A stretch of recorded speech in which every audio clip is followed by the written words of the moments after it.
Michael Ignatieff, who was Isaiah Berlin? Possibly the greatest liberal philosopher of the 20th century, or certainly the greatest liberal philosopher since John Stuart Mill, a historian as well, friend of the famous, but what he will be remembered for is as a philosopher of liberty. Who decides that he's the greatest liberal philosopher of the 20th century? Good question. I do, I guess. It's a personal call, but I think you could get a lot of philosophers and historians saying the same thing.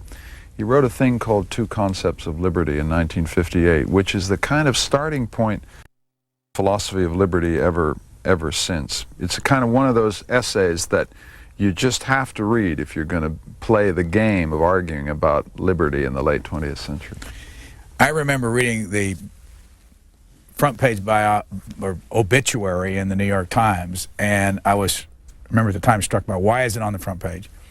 And then I went back and got it on LexisNexis.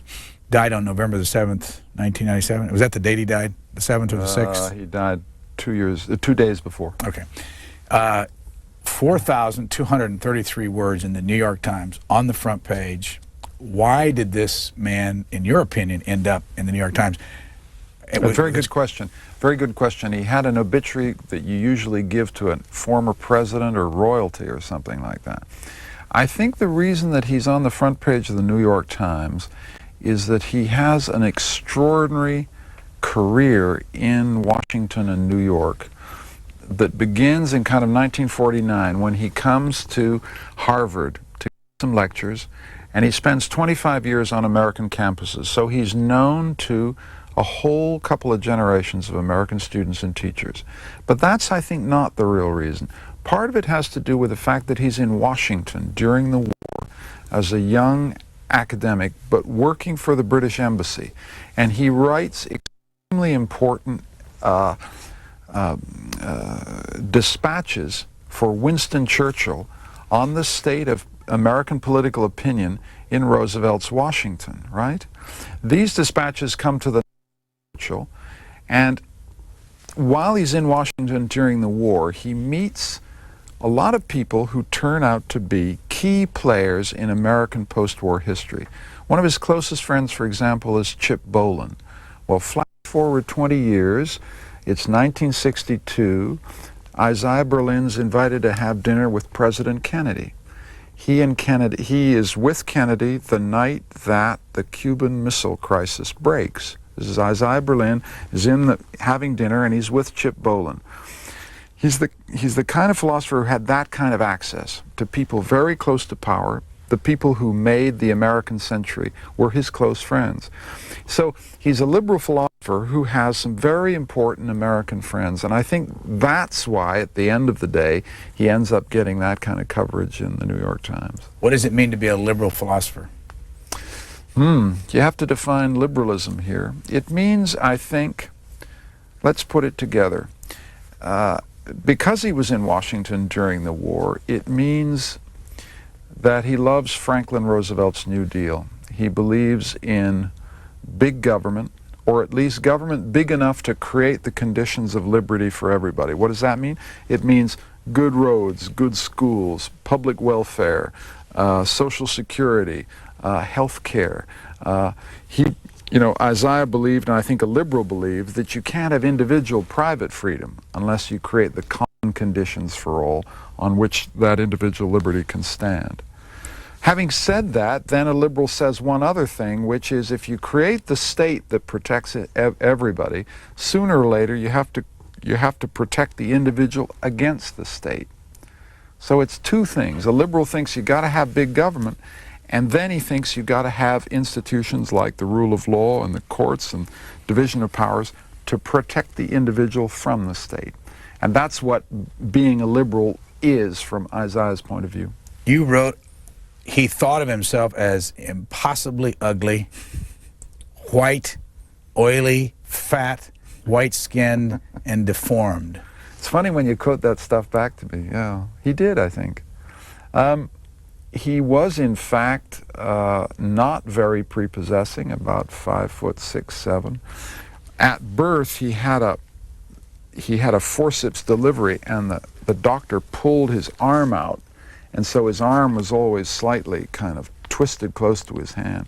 He never thought he was a good-looking man. My view was at the end of his life he was a very good-looking man. He's one of these men for whom age did a lot of favors. The bones of his face began to show.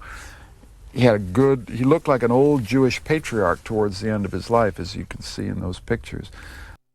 I think he began to have a kind of nobility to his face. But earlier on, he was very, very convinced he was an ugly man. And I think it took him a long time, maybe a lifetime, to be at home with himself. Where did he live in his life?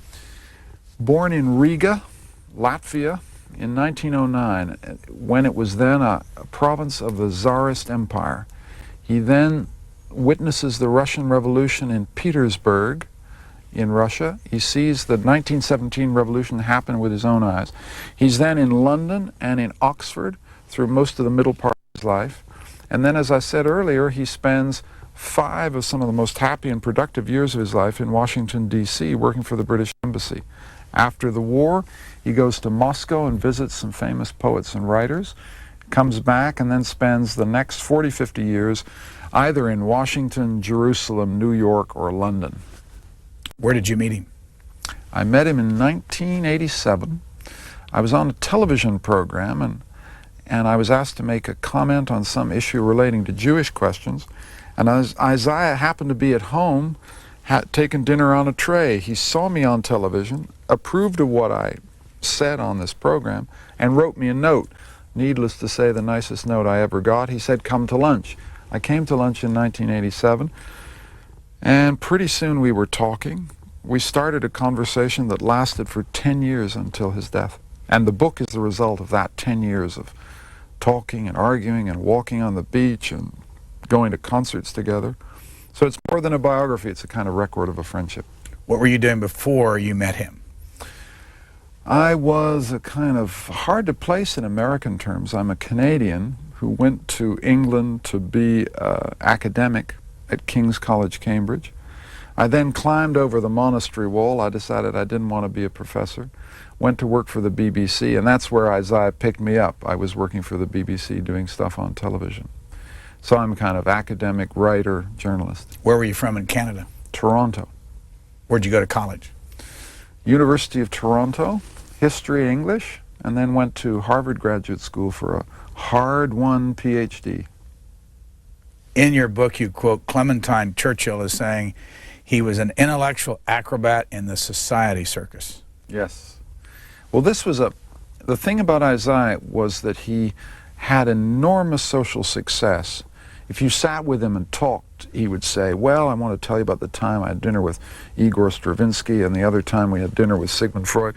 And he knew literally everybody. And one of the problems that gave him was a sense that he was a kind of acrobat. People would invite him to his parties because he was so famously clever, so famously quick. And he was worried that, that wasn't quite respectable for an intellectual, just to be a kind of, to put it cruelly, a court Jew, invited to Gentile society because you're so clever, because you're so smart, because you're so verbal. And he was often very anxious about that role. But there's no doubt that he was a court Jew to English aristocratic society, and it bugged him. And it was one of the things I think that drove him to think conversation isn't good enough. I got to put some words down on paper. And there are 9 volumes of his essays as a result. But I think he was driven to write, and write with passion and conviction, partly because he wanted to escape this reputation of being a court Jew. You quote Harold Ross, former editor of The New Yorker, as saying, "Young man, I can't understand a word you say, but if you write anything, I'll print it." This became a pattern in America. He became famous by being misunderstood. Yes, he had this extraordinary voice, which I won't begin to imitate, but it was a kind of, palimpsest of 3 or 4 layers. There was Jewish, Russian, and this very clipped Oxford diction, very tight-lipped, very, very tight, precise vowel sounds. And when he came to America, people just simply couldn't understand what the hell he was talking about. Katharine Graham, the publisher of the Washington Post, who became a lifelong friend, said, Isaiah, if you're going to be understood in America, you've just got to slow down and talk more sensibly. And he said, I know, but if I did, I'd be quite another person, quite another person. So that kind of conversational rapidity, this kind of Gatling gun style of talk, became his kind of signature tune in America. And he's part of his success. People, what they remember about him was not quite what he said. And I think he, in a way, kind of cultivated being at the edges of comprehensibility. The obit in the New York Times was written by Marilyn Berger, and as I said, it's 4,233 words long. What kind of attention did his death get in Great Britain? Huge attention, huge attention. Front page news in most of the quality and standard newspapers. He had one memorial service, he had 3. Before he died, Roy Jenkins, Chancellor of the University of Oxford, said to Isaiah, well, you're going to have to have a memorial service in Westminster Abbey, where the great and good in England have their memorial services. He said, hell no, I'm going to have it in Hampstead Synagogue. So when he had his memorial service at Hampstead Synagogue, I'm telling you, every single grandee of English life turned out. They all put on their yarmulkes, and the women sat on the left side of the synagogue, and they all sat down and had an Orthodox Jewish memorial service. So it was a funny kind of event. It was a kind of high mass, to change the religious metaphor, of the whole English elite when he died, but it was in Hampstead Synagogue. Died in November of 1997. Correct. When did you finish your book? Oh boy, not probably until Labor Day of this year.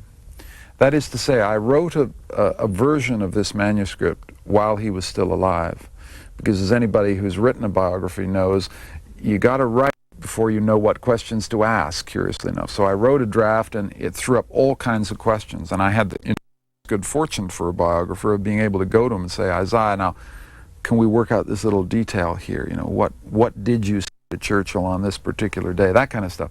So I had that draft, and the draft had allowed me to kind of complete the project. But when he died, I looked at the manuscript again, and I thought, boy, we need to do some work here. So the last year, 1998, January to September, was a very, very intense rewriting exercise. The name. The correct way to pronounce this name is? Isaiah. And it was a family name. He came from a family of Riga timber merchants, and his adopted grandfather was called Isaiah. He was known in America 40s right through his time in Washington as Shia. It was his nickname. So there are a lot of people in Washington and in America, maybe even watching this program, who know him as Shia Berlin, but the proper way to do it is Isaiah. A lot of Americans say Isaiah. And his parents? His father is a Riga timber merchant, an assimilated Jew from the Jewish community in Riga. His mother is a very small, diminutive, passionate, emotional Jewish woman who wanted to be an opera singer. And Isaiah remembered her. She wasn't allowed to be an opera singer, so his chief memory of her was her walking around the house warbling arias from Bellini. He was the only child. He was the kind of apple of their eye. Here he is with his father. Absolutely. They lived through him. He was their great success story. They got him safely to Britain in 1921, and then they watched this young Russian Jewish kid just take off and rise up through the British establishment, rather leaving them behind. But he's a good son and a faithful son, and I think that one of the keys to his biography is the intensity and single-mindedness of their love for him. He started at Oxford. By the way, do you happen to know how many colleges there are? Oh boy, good one. 15? I hope there are no alumni who ring in. We asked that question. We did a 30-hour special on there. Some. Really? Yeah, we kept asking, and no one had the right answer as we went around the colleges. Yeah. But anyway, he started one with Ford Foundation money. How did that work? Yes. at the end of his life, to everybody's astonishment, after he'd been a very successful professor of political theory, in 1965 he was asked, would you take over a college that was in a bunch of ramshackle buildings, all scattered all over Oxford, for scientists? It's a complicated story, but the scientists didn't have a college of their own in Oxford. And he suddenly thought, it was a very interesting decision, that I have been a member of this Oxford community for 50 years. It has given me everything. It's time to put something back. So he went to the Ford Foundation. He went to McGeorge Bundy, who was a good friend. He said, McGeorge, I need, I don't know what it was, $3.5 million. He went to McGeorge Bundy, got that money from the Ford Foundation, then went to a great Jewish philanthropist, Isaac Wolfson, got a matching fund, and created this college out of nothing, Wolfson College, and was the first founding president. You talk a lot, and you get into the middle about his relationship to women. Did he marry? He married late in his life at 45. He has a very interesting emotional life because from his first time in Oxford, he becomes a kind of blameless and slightly sexless confidant of some of the most beautiful women in Oxford in the 30s. And they all troop through his rooms and they tell him about their love lives, and sometimes they park their dogs, and sometimes they park their for their boyfriends. And he's kind of this blameless, as I say, sexless character whom everybody makes confessions to. But he himself stands back from emotional and sexual involvements until astonishingly late in his life. He's in his 40s when he has his first kind of tumultuous affairs. And I devote quite a lot of attention in the book to his kind of sexual coming of age in his 40s. Because I think that it played a tremendously important part in kind of making him a full human being. Up to that point, he was trained. By his mid to late 40s, he'd become a complete human being. He married in 1956 a divorced woman with 3 children. It was a fantastically happy and close marriage, and I think it gave him a kind of grounding and a kind of belonging that he'd never had before. Where was this picture taken? That picture is taken on board the Queen Mary in the mid-50s when they were crossing. I made one of their many crossings from Southampton, England to New York. And who is his wife? What's her name? Her name is Aline de Gainsbourg. She is from an extremely distinguished Jewish, aristocratic Jewish family that has both a French connection and a Russian connection. The de Gainsbourgs were born in Russia and came out to France. And that was part of the connection between Isaiah and that she had this kind of deep Russian culture that he could identify with. Correct if I'm overstating. You say he went after 2 women, his eventual wife being one of them, while they were married. Yes, it's an eccentric, erotic pattern, to say the least. This is a man who has no sexual life at all that he would tell me about, and he did tell me everything. I asked him point blank, when did you first have sexual relations? And he said, I was, I think, 43 years old, right? Now, this is unusual. He then proceeds in 1950 to have 2 relationships, one after another, with the wives of very close colleagues, and risks, catastrophe, professional catastrophe and personal catastrophe, pursuing these women, winning these women. But somehow it works out. That is to say, these women initiate him into the life of the body as well as the life of the mind. Some of these women are still alive, have a tremendous sense of affection and gratitude and love for him still. But it's an eccentric pattern. He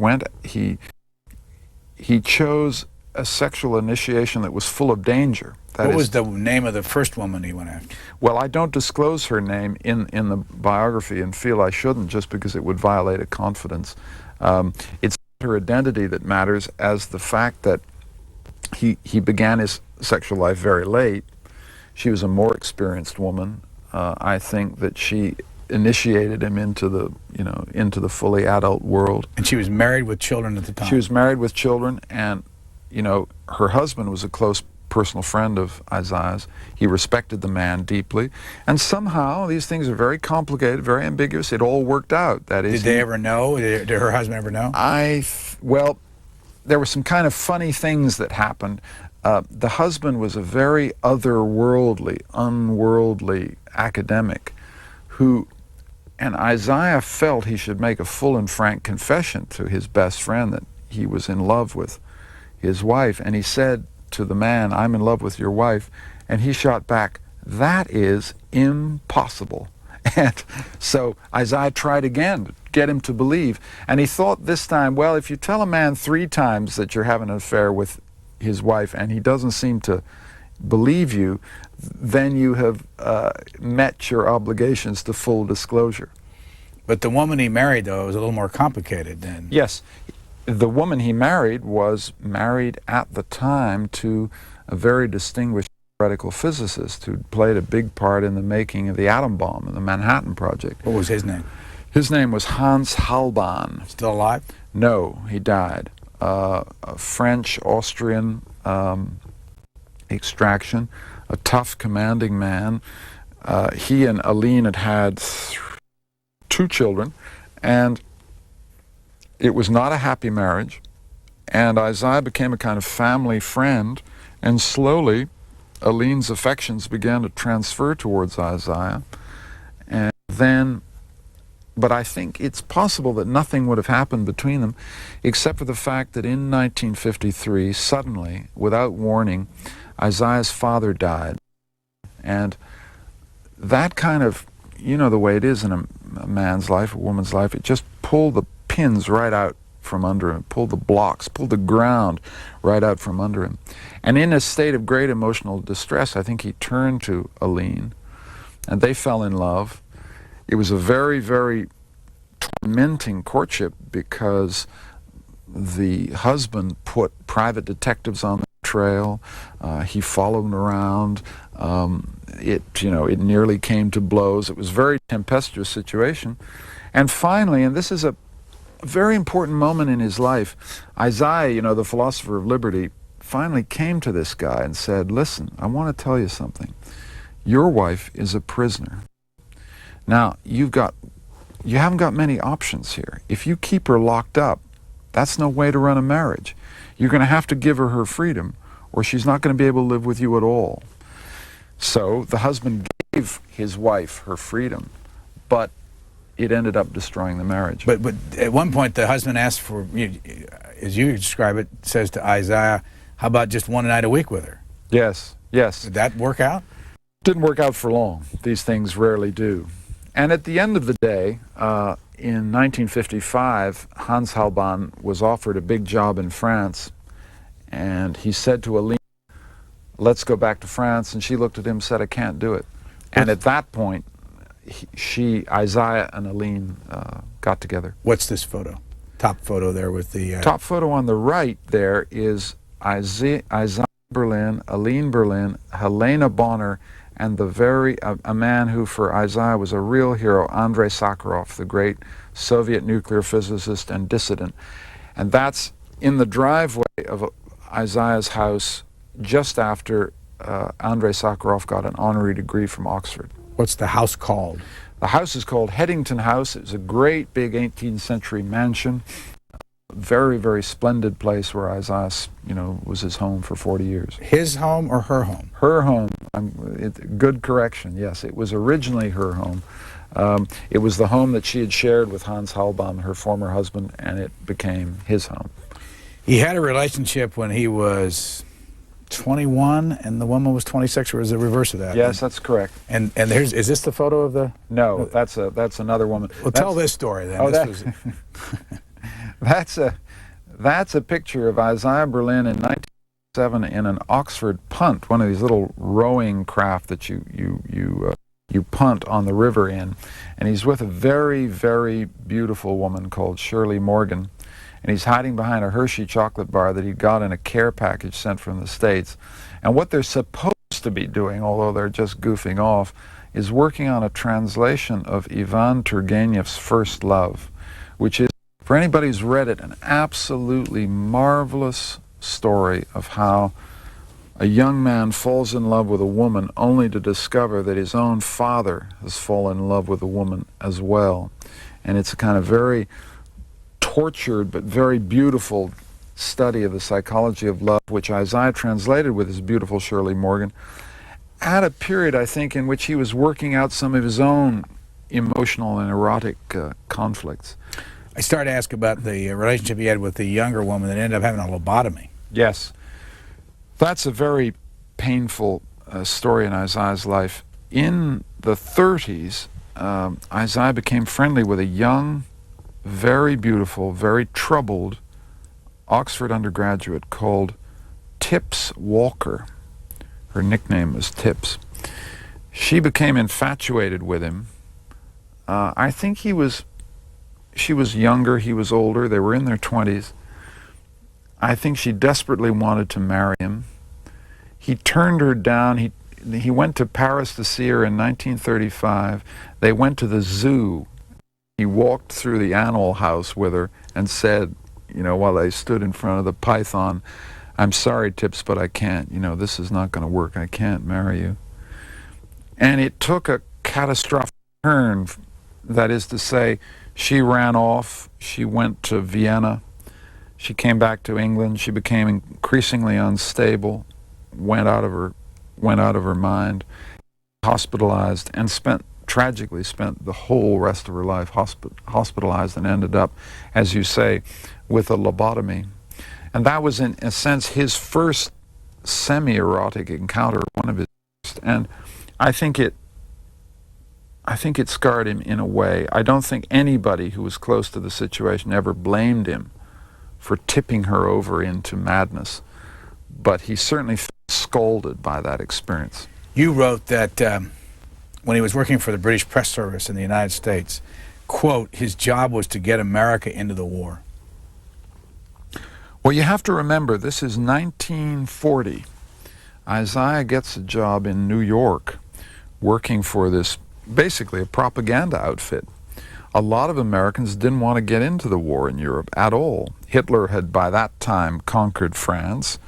A lot of Americans, Mr. Lindbergh would be one example, a lot of American Union leaders who were anti-British didn't want to get into the war. People forget, for example, that the American leader of the coal miners, John L. Lewis, one of the most famous Union leaders of his day, was a Welshman by origin, and he had a very bitter feeling towards the English aristocracy. And he wanted to keep his people, the American mine workers, out of the war. So Isaiah was sent to go to these union meetings and talk to American workers and persuade them to, you know, support the British war effort. And I don't think he had and also to work with Jewish groups who were much more sympathetic to the Allied cause. But he spent about 1940-41 in union halls, in Jewish group meetings, meeting Americans, pressing the flesh, becoming a kind of lobbyist and propagandist for the British war effort. And he loved it. I mean, this is the thing about this guy. We think of him as a kind of ivory tower, armchair philosopher, but when he was pitched into the business of lobbying, schmoozing, sitting in smoke-filled rooms with union leaders and Jewish leaders, he loved it. And he learned a tremendous amount about it. One of the key elements in his philosophy or in his view of life was you had to have a good sense of reality. He always used that phrase, sense of reality. And one of the places he learned a sense of reality was in these union halls and with Jewish leaders, and coming to meet political leaders like Chaim Weizmann, the future first president of Israel, whom he met around this time, and the great Jewish figures of American American history, like Judge Louis Brandeis of the Supreme Court. He met these great figures, and from them, the thing that he liked, that he respected most about them, was when they had a strong sense of reality. That is, a strong sense of what's practical and what's impractical, what's possible politically and what's not possible. And for a philosopher, that's a very rare quality, to have any sense of reality at all. And it was in America that that sense of reality was honed as a fine skill. Any idea how many days you spent with him in your life? Oh, 10 years you were with him. 10 years. I'd see him every 2 weeks. We could do the math on that. Hundreds and hundreds and hundreds of hours together. How did you collect what he said to you? Well, I'd put a tape recorder down, turn it on, and then he would start eating, he would start eating nuts or biscuits. He was a tremendous nibbler. So my tapes are full of kind of the sound of wrappers and nibbles. And he was like a little squirrel. We'd sit there, he'd talk by the hour, and he'd eat chocolate and nibble and tell me stories. And it was, I tried to be a good interviewer, a systematic interviewer, take him over the ground year by year and step by step.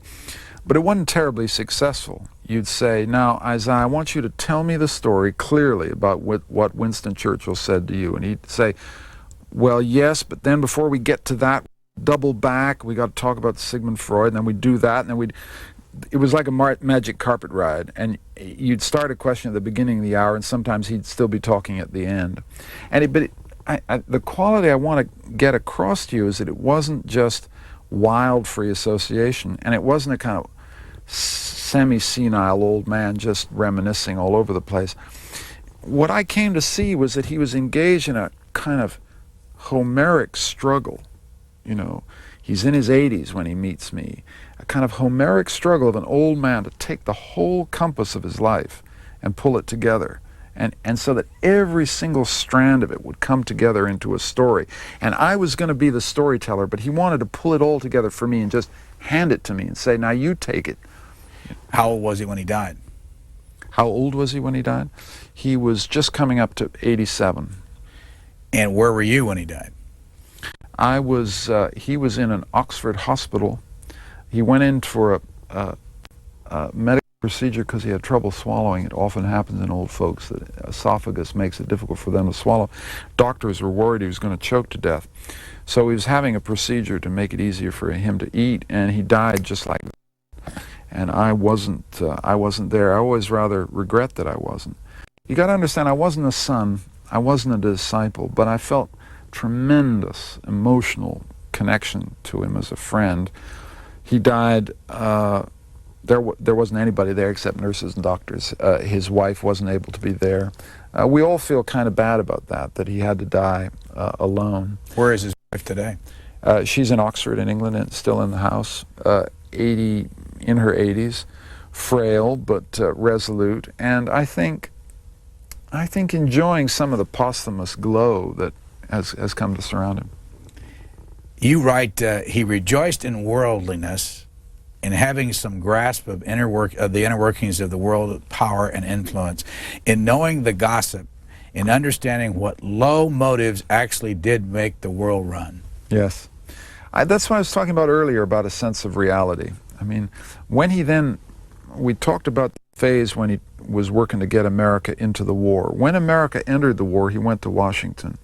And his job in Washington was to go out and see all the columnists of that period, Arthur Kroc and Marquis Childs and Lippmann and all these famous guys, and then talk to all the famous insiders in the New Deal. He met all the kind of chief players around Roosevelt.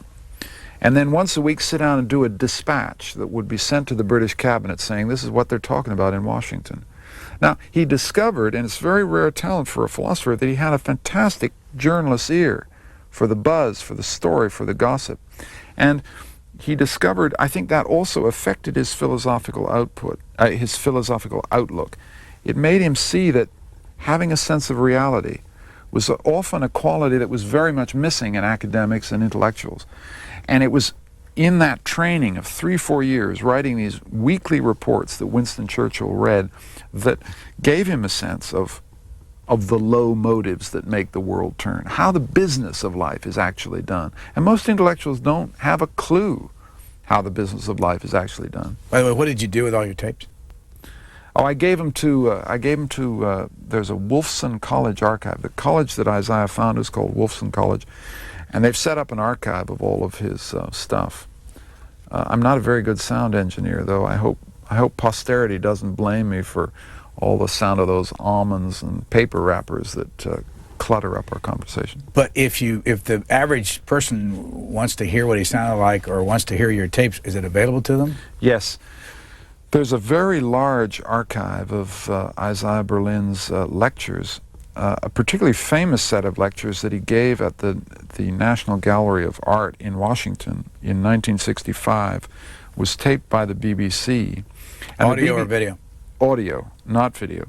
And the BBC recurrently runs them. I mean, I think you have to account for his extraordinary impact. You have to remember what these lectures were like.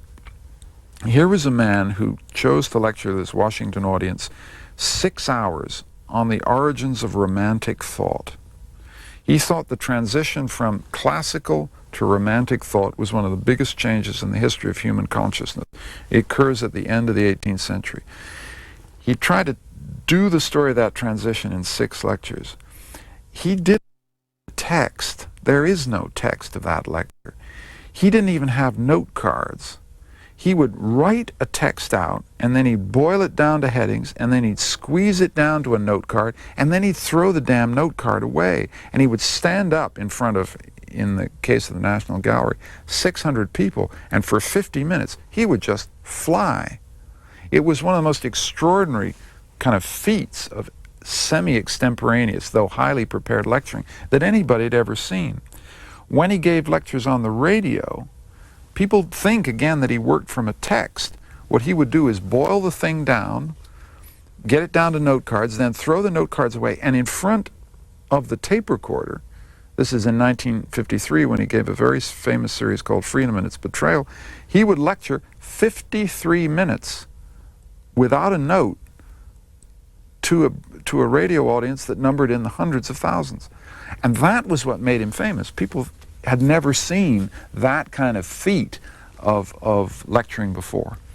There was a quote here, and I want to get it because I want to ask you how this, you write this, and how this tracks with what you said about spending all this time with him. He thought self-absorption was a bore.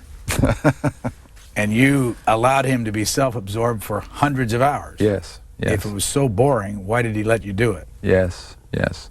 Well, it's a kind of strategy of self-deprecation to say self-absorption was a bore. But there was some truth to it. You see, he didn't spend a lot of time thinking about how interesting he was. He didn't think about his internal states of mind a great deal. I've met a lot of intellectuals in my life and writers in my life who are really, the chief interest of their life is the inside of themselves, every state and fluctuation of their being. He wasn't like that. He was very outwardly turned. You know, if you came into the room, the first question he wanted to know is what you've been doing. And because I was from a younger generation, he soaked up my life like a blotter. You know, he wanted to know what I was doing.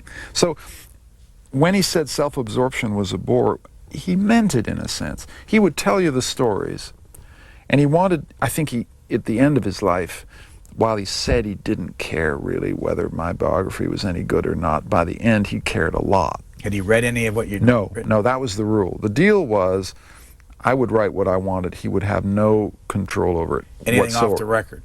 Nothing was off the record. Could you have published that woman's name, or did he ever give it to you? I could have.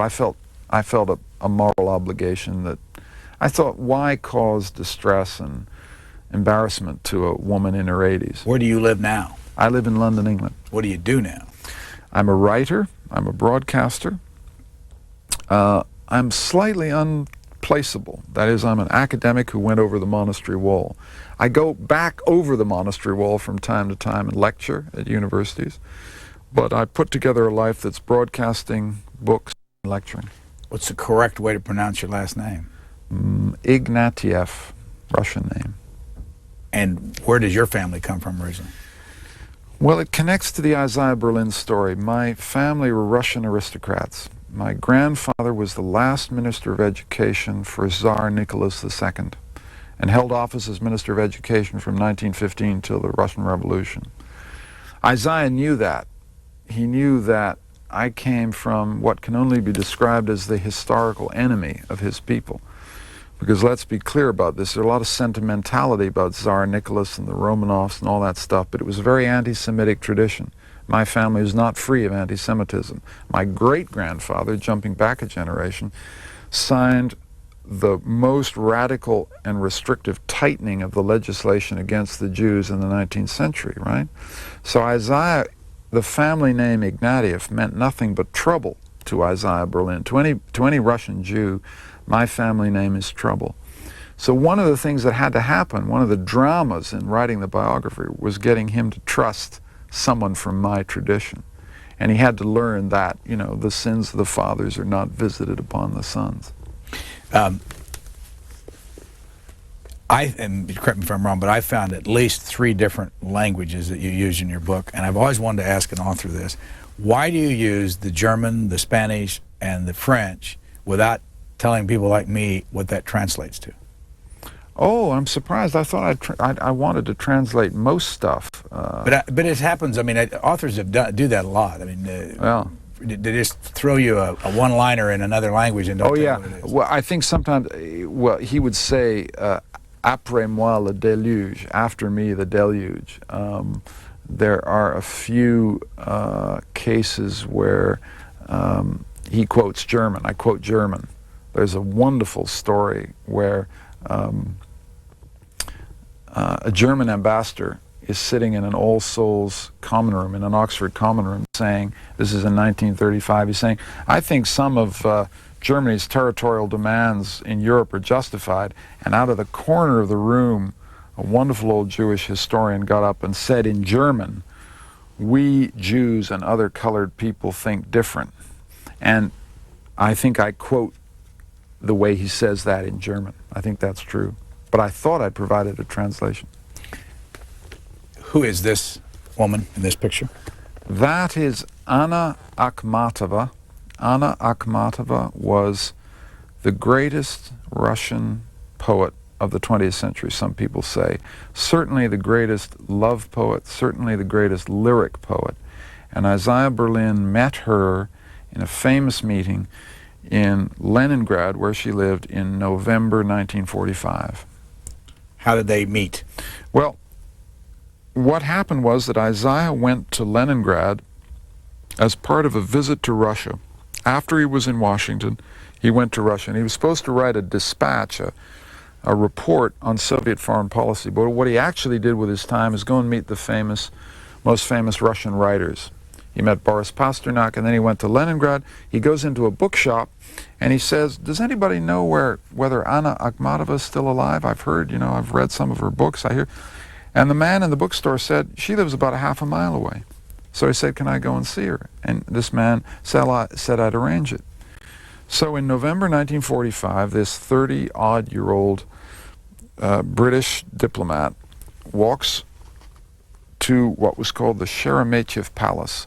And there, in an apartment in the Sheremetyev Palace, very denuded, bare apartment, very poor, sat this famous Russian poet. And they talked for 11 hours non-stop together.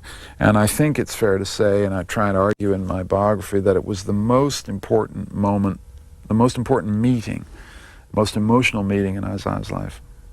But it was even more important, she thought it was even more important than that, didn't she? That Yes. had something to do with the war. Well, it's hard, I think, for an American audience to grasp just how important poetry is in Russia and in the Soviet Union. Here's a poet who's not allowed to publish a line of her poetry from about 1919 to 1940 on Stalin's direct orders, and yet is regarded as such a national treasure that when the Nazis surround Leningrad, the Communist Party airlifts her out.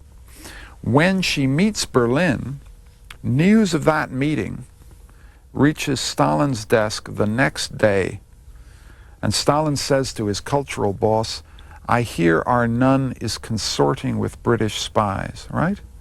So here is the master an empire of 450 million people, learning that a poet in a Russian city is meeting with a diplomat. And Stalin began to increase the surveillance and repression of Soviet writers from that moment, believing that they were being infiltrated by British spies like Isaiah Berlin.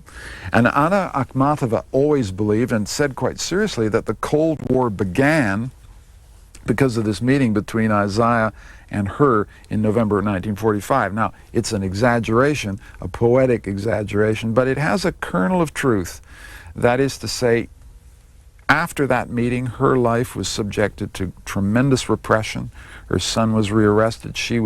They screwed microphones into the ceiling of her house, put her under total surveillance. Everybody clamped down on the Russian intelligentsia after that visit. Isaiah went there very naively. He just wanted to meet the greatest poet of the Russian language. Didn't realize that he would be regarded as a British spy, and that would put her and every other Russian writer under pressure. You say he was a dipper. Yes.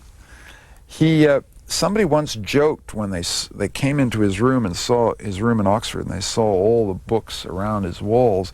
They wondered whether he actually read them or whether he just sat in the middle and kind of absorbed them by osmosis. He was a dipper in the sense that it was uncanny. He would pick up a book, look at the title page, look at the table of contents, flip through to the back, kind of dip into a page, and he very, very quickly could get a sense whether this book was serious or not. He was not a methodical, plodding, start at A and go through to Z kind of guy. He was a dipper in that sense. He leapt about.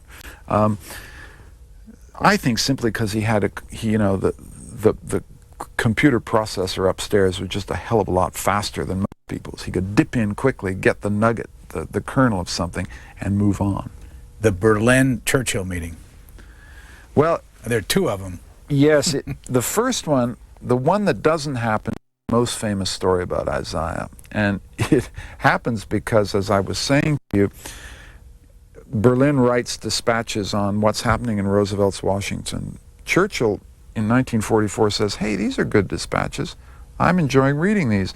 Now, who's writing them? And they go out and find out that it's some obscure intellectual in the basement of the British Embassy. And he then, about 2 months later, Clementine Churchill comes to him and says, Irving Berlin's in town, Mr. Prime Minister. I'd be really grateful if you could shake his hand. And Winston says, no, I can't shake his hand. I got to meet him. I got to talk to him. It's very important. Bring him to lunch. Irving Berlin comes to lunch, is sat beside the Prime Minister. Churchill asked Berlin for an hour, deep and close questions about American public opinion in Roosevelt's Washington. Berlin answers as best he can in a Brooklyn voice and gets more and more confused about why the Prime Minister is asking him all these technical questions. Finally, Churchill, beginning to think, maybe this isn't who I think it is, says to Irving Berlin, what's your most important contribution to the war effort? And Irving says, White Christmas. At which point Churchill says, who am I talking to? And the meeting breaks up.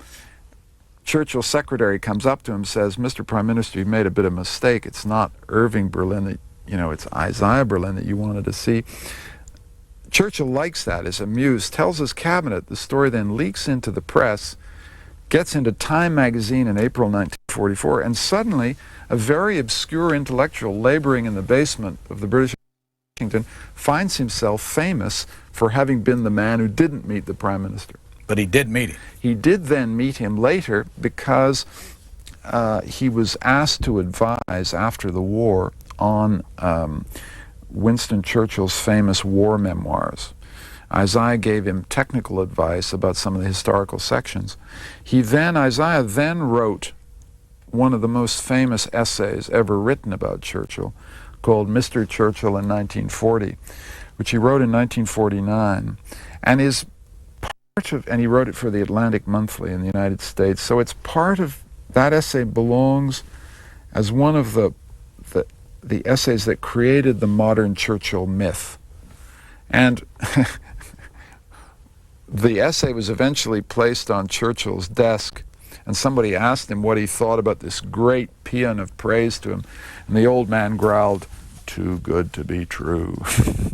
So He liked Churchill, but he had very ambivalent relations to him. I think he thought that Churchill was an undeniably massive historical force, but he was also a brutal man.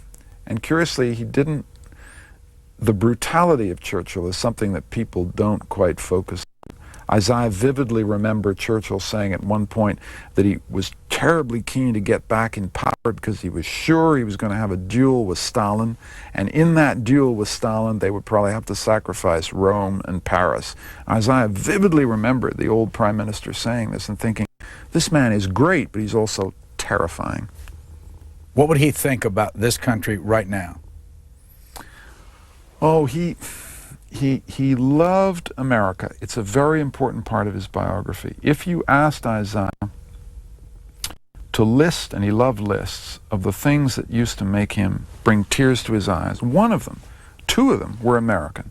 The Gettysburg Address and the Battle Hymn of the Republic. He could not hear the Battle Hymn of the Republic without tears coming into his eyes. He had a deep affection and respect for the Republican institutions of this country. What would he think about it now? I think he felt that he had been in America during its heroic heyday.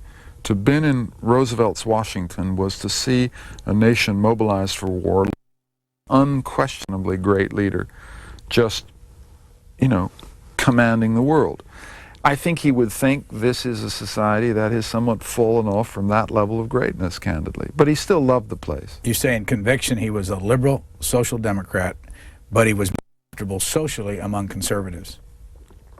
Yes. He's a paradoxical figure. He believed in big, generous-hearted government. He voted center-left most of his life.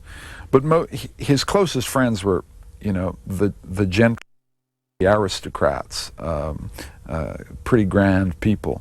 He was more comfortable with that. He was also, he had a democratic spirit. I've sat on buses with that guy and watched him talk to the bus conductor and the bus collector and the people beside him. I don't want to give the impression that the key thing about him was a kind of omnivorous, insatiable curiosity. He had some pretty tony, high-class friends, but some of the moments with him that I remember with most affection are sitting, as I say, with him on a London bus, talking about the world as it goes by. Who's the picture right here? The picture on the right there is in the center is Isaiah Berlin himself, in a kind of mock, solemn pose. On the left is probably his friend, Sir Stuart Hampshire, who was a philosopher who played an absolutely key role in decoding German signals traffic during the war. And on the right is Nicholas Nabokov, who was a relative of the great Vladimir Nabokov, the novelist, who was a musician and impresario. And they're on the lawn of Headington House sometime in the 60s, and there's some private joke going on that I never could quite figure out what it was. Was Isaiah Berlin a hedgehog or a fox, and what does that mean? It's a distinction that he made famous, but it comes out of a Greek pre-Socratic philosopher who said the world is divided into hedgehogs and foxes. A fox knows many things, a hedgehog knows one big thing. Isaiah thought this was a fantastic way to distinguish people, and he lined up all his friends and said, you're a fox, you're a hedgehog. And then he began to think seriously about it, and he thought it was a way of understanding a division inside the great Russian writer Leo Tolstoy. Tolstoy was a fox in his ability to imagine what it would like to be Natasha, in his ability to imagine what it would like to be a soldier in the middle of the War of 1812. But he was a hedgehog in his desire to have one overriding theory of human existence at the center of his thought. And Tolstoy was torn apart by those tendencies within him. Was Isaiah a hedgehog or a fox?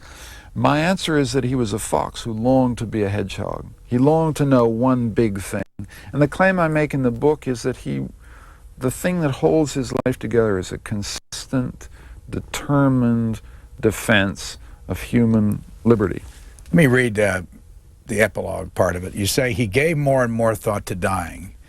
discussing it with close friends in a bemused way, as if admiring a distant view or a perplexing. He did admit to being afraid of dying, but he thought it was incoherent to fear death itself. It was at the age of 86 that he quoted Epicurus to a journalist. Is that you? No, someone else. Why are you afraid of death? Where you are, death is not. Where death is, you are not. What is it that you fear? And then you write, or the rest of this paragraph, death, he insisted, often quoting a remark of Wittgenstein's, quote, is not an event in life. What's that all about? He did think quite a lot about death towards the end of his life, but he thought, he didn't believe in an afterlife. He believed death was the end of everything. Was he an atheist? No, he was an agnostic. He just wasn't sure. He thought God was a kind of question that no human being could sensibly answer. You could say a verificationist atheist. Well, that's kind of fancy philosophical way of saying that God was a proposition that simply could not be proved or disproved by human reason. That was the position. The thing that was good about him was that he kept death from creeping into his life. When men and women get older, it's often as if you feel that death is with them. What was very good about Isaiah is he kept insisting death is not an event in life. Keep it at bay, keep it out there. Life is for the living. Life is to be lived. I don't think I've ever met an 85-year-old who was so full of a kind of desire to keep going. I once asked him whether he wanted to live forever, because I think the idea of living forever would be terrible. He said, why not? He thought it was a great idea. What did his wife think of your book? Good question. She was very generous about it. It's not easy to be the widow, the grieving widow of a great man. And it's not easy to see your life put between the covers of a book. One of the difficulties of writing a biography, if a person recently alive, is everybody had their Isaiah. You know, all of his friends had their Isaiah. She had her Isaiah. I've tried to put as many Isaiahs, because this was a protean, multifaceted character within the pages of this book. Some of those Isaiahs are missing, but I hope the core, the spine of this man is there, and I also hope that it'll serve as a record of the most valuable, important friendship of my life. How old is he in this picture? He's in his early 80s. Our guest has been Michael Ignatieff, and it's the book, A Life, Isaiah Berlin. Thank you very much, sir. Pleasure.